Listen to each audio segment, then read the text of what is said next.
Olá, tudo bem com você? Que a graça e a paz de nosso Senhor Jesus esteja sempre em sua vida. É pela misericórdia dele, pela bondade, que aprove o Senhor nos dar essa oportunidade para que eu pudesse estar aqui e expor mais um capítulo da sua palavra. Eu estou expondo o Evangelho segundo escreveu Lucas. Já expus até o capítulo 9 e hoje estarei entrando aí no capítulo 10. Não sei se será possível em um vídeo só expor todo este capítulo, mas vamos lá. Está aí. Lucas capítulo 10 é o texto.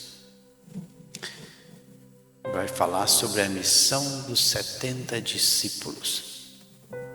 Diz assim: depois disto o Senhor designou outros 70. Muito provavelmente esses 70 aqui era um grupo à parte dos 12 apóstolos, porque ele designou outros 70, porque ele tinha um grupo de 12 apóstolos, e os enviou de 2 em 2 para que o precedessem em cada cidade e lugar aonde ele estava para ir. É interessante essa estratégia de trabalho do Senhor Jesus. Então, ele designou aí, ele elegeu aí um grupo de pessoas, 70, e os colocou de 2 em 2, então formaram aí 35 duplas de discípulos de Jesus que foram na frente dele. Preceder aí ir antes dele chegar em uma cidade. Estes 70 discípulos chegavam primeiro. Claro que provavelmente não iam todas as 35 duplas para uma cidade só. Muito provável, eles se dividiam para vários lugares. Não sei quantas duplas aí Jesus ele designou para uma determinada cidade. Mas o fato é que com estas 35 duplas, Jesus provavelmente tenha levado o Evangelho para todo o território de Israel. Lembrando que quando Jesus veio, ele não pregou, ele não levou o Evangelho do reino para fora dos territórios de Israel. Ele mesmo disse: eu não vim a não ser para as ovelhas perdidas da casa de Israel.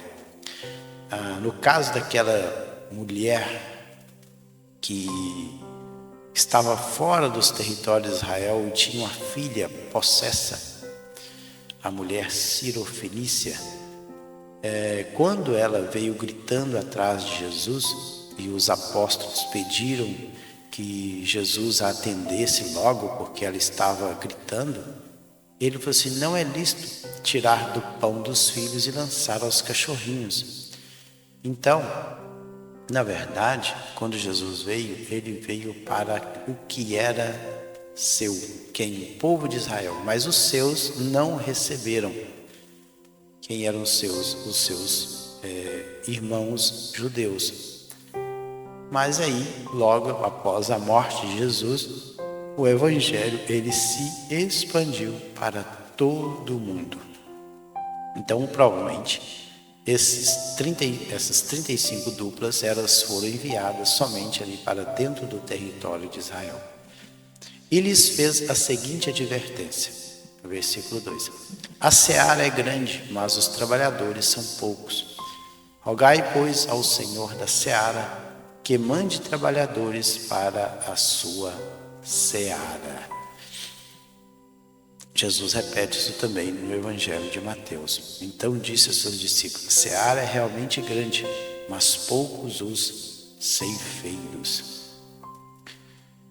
Tem outra parte também que está lá em João. Mas dizeis vós que ainda há 4 meses até que venha a ceifa?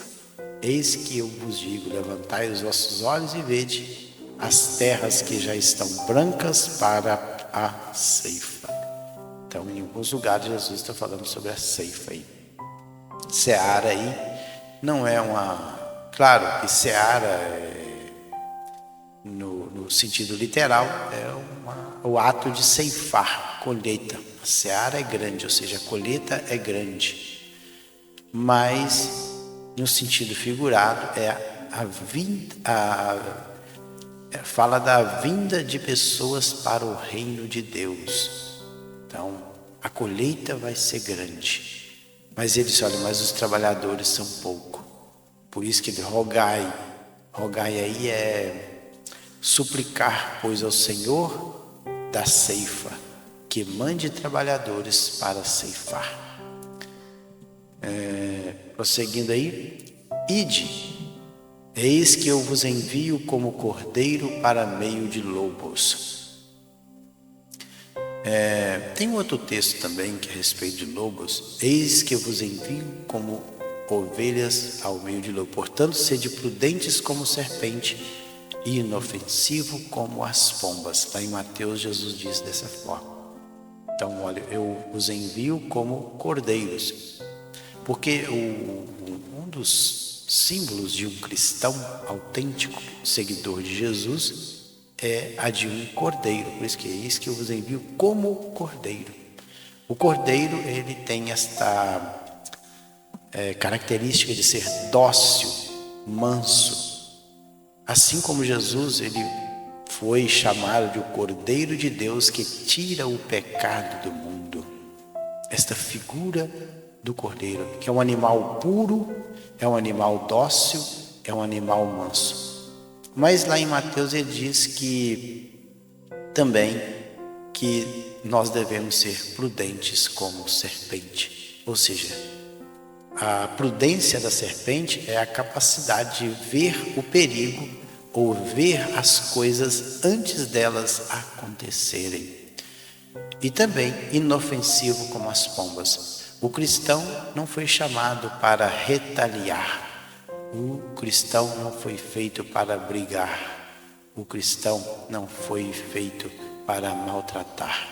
O cristão foi chamado para ser como o cordeiro, dócil, manso, no meio de lobos. O lobo é aquele que está pronto para devorar. O lobo são homens cruéis, gananciosos, vorazes. Então, nós somos enviados para pregar o Evangelho como o cordeiro inofensível, puro, manso, no meio de homens cruéis, gananciosos e vorazes. Outra coisa que Jesus disse: não leveis bolsa nem alforje, nem sandálias, e a ninguém saudeis pelo caminho. O termo grego saudar aí, aspazomai, é aproximar, receber, visitar. Eu creio que o sentido aqui de Jesus é, olha, não perca tempo pelo caminho, não pare pelo caminho no sentido de perder tempo nesta jornada. O papel seu é pregar o meu Evangelho. Porque o ministério de Jesus, ele durou pouco tempo, 3 anos e meio aproximadamente. Então, os seus discípulos não deveriam perder tempo parando pelo caminho, porque aí é no sentido de aproximar, receber, visitar. A palavra aspazomai. Não que Jesus estivesse proibindo alguém de cumprimentar as pessoas, mas essa saudação aqui seria uma saudação mais longa, mais demorada, no sentido de visitar. O papel aqui desses discípulos era pregar o Evangelho, é preparar o caminho do Senhor. Pode ver que não leveis bolsa, nem alforje, nem sandálias. Ou seja, era para levar somente a roupa do corpo, somente. Para quê? Para que eles não pudessem perder tempo na jornada. Ao 5, ao entrardes numa casa, dizia, antes de tudo, paz seja nesta casa.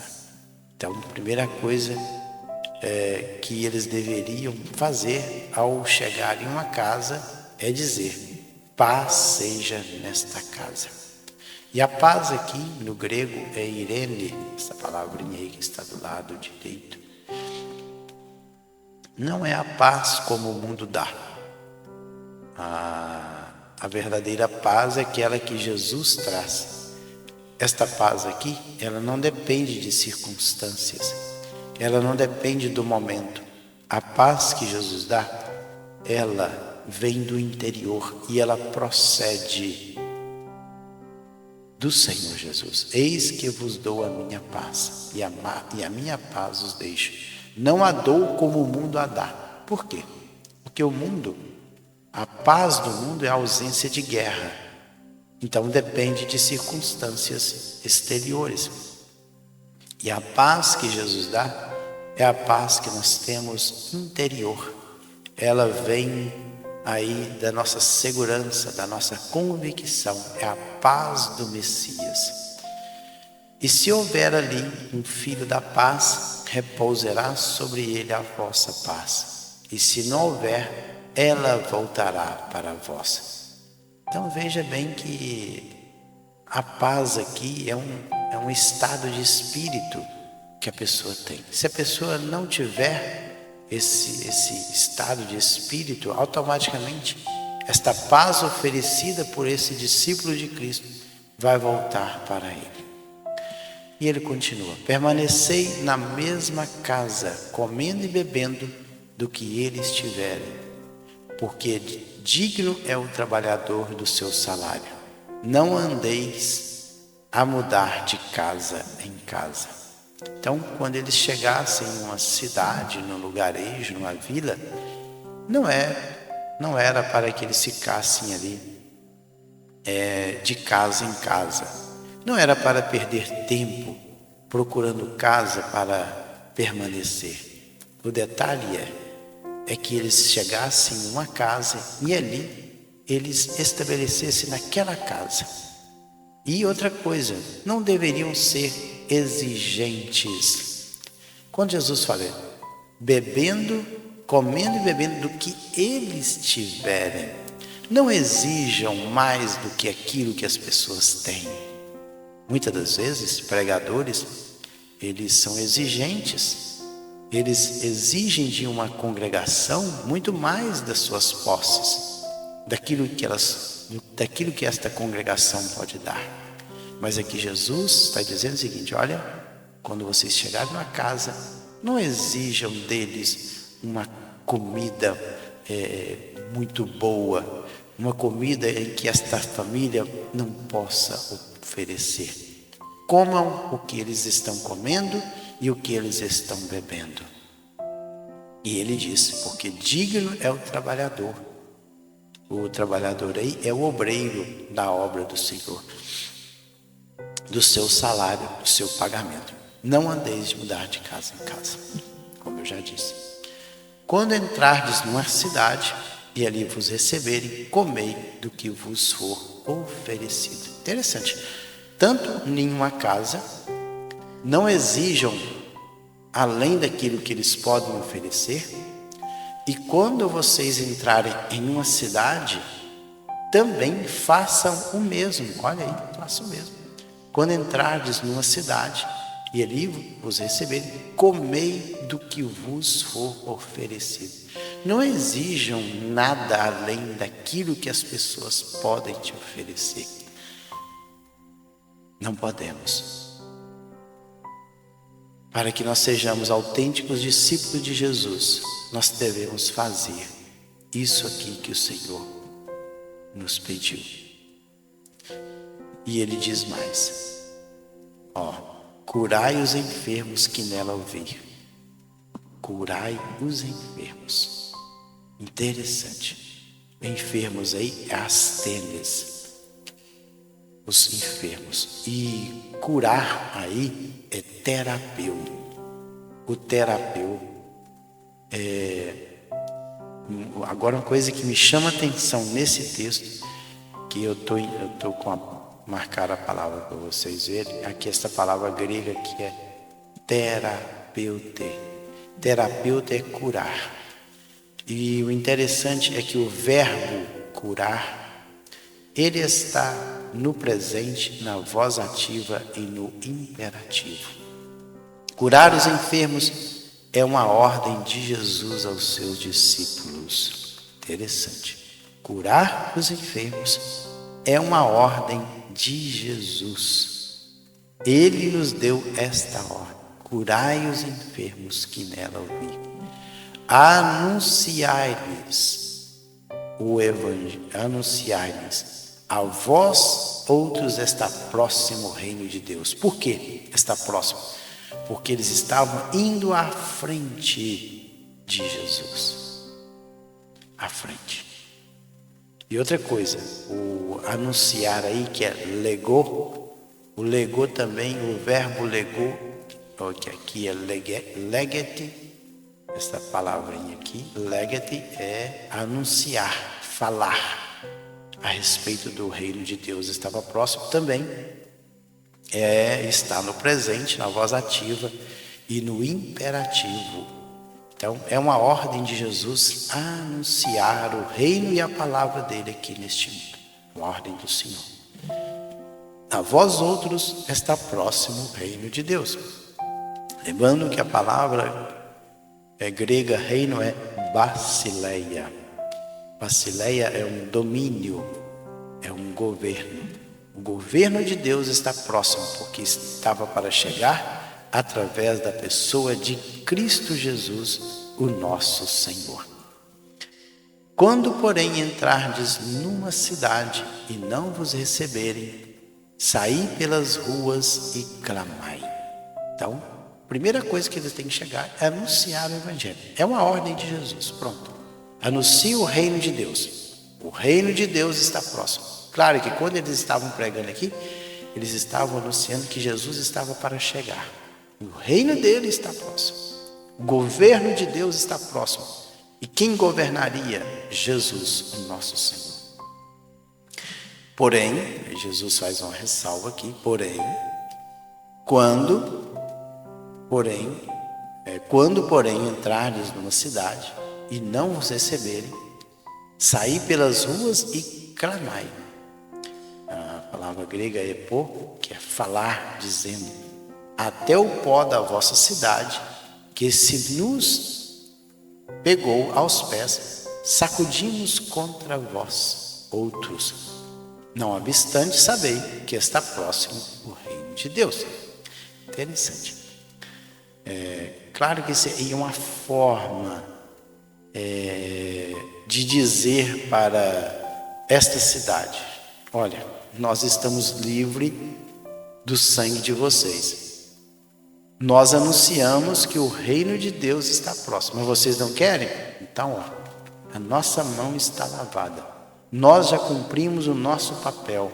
Nós fizemos aquilo que nos foi incumbida. O sangue de vocês não está mais sobre as nossas mãos. Nós estamos agora ficando livre da culpa de vocês. Porque nós anunciamos e vocês não quiseram. Então, até o pé, até o pó, nós vamos sacudir contra vós outros. Mas, olha só, mas antes de encerrar, de dizer isso aqui, olha, não obstante, além disso, todavia, porém, contudo, sabei que está próximo o reino de Deus. E aí, por fim, no versículo 12, digo-vos que naquele dia haverá menos rigor para Sodoma do que para aquela cidade. Por quê? Por que haverá menos rigor? Porque lá para Sodoma, o evangelho não foi pregado. Existia o justo Ló dentro de Sodoma. Mas será que realmente ele cumpriu o seu papel como homem de Deus, que a sua alma ela atormentava por causa do pecado dos homens de Sodoma? Não sabemos. A palavra de Deus não diz. Se Jesus disse que haverá menos rigor para Sodoma e Gomorra, para a cidade de Sodoma, não Gomorra, não diz aqui para Gomorra, mas só Sodoma, que os moradores da cidade eles morreram destruídos pelo fogo, haverá menos rigor do que para aquela cidade que os discípulos dele, os 70 que ele separou, anunciaram o reino de Deus. Porque eles anunciaram a chegada do governo de Deus na terra e eles não quiseram, não deram ouvidos. Então, olha, naquele dia, no dia do juízo, esse aqui é o dia final, é o dia em que todos os homens da terra prestarão contas diante do seu Criador, diante do Deus eterno. Então, isso prova que no dia do juízo haverá níveis de condenação. Está aqui. Se haverá menos rigor, é porque haverá níveis de condenação. Quanto mais a pessoa conhece a palavra e comete delitos contra Deus, a sua sentença será mais cruel. Mas ninguém escapará do juízo do grande Deus. Pois bem, chegamos aí ao final de mais um vídeo, 22 minutos, eu não vou estender mais. Não vou falar sobre as cidades impenitentes. No próximo vídeo estarei falando aí sobre as cidades impenitentes e saber o que seria uma cidade impenitente. Não perca o próximo vídeo. Lembrando que eu tenho uma playlist de todos os capítulos do Evangelho de Lucas. Então não perca, assista aí para você ficar instruído a respeito da palavra do Senhor. Fiquem todos na paz do Senhor Jesus.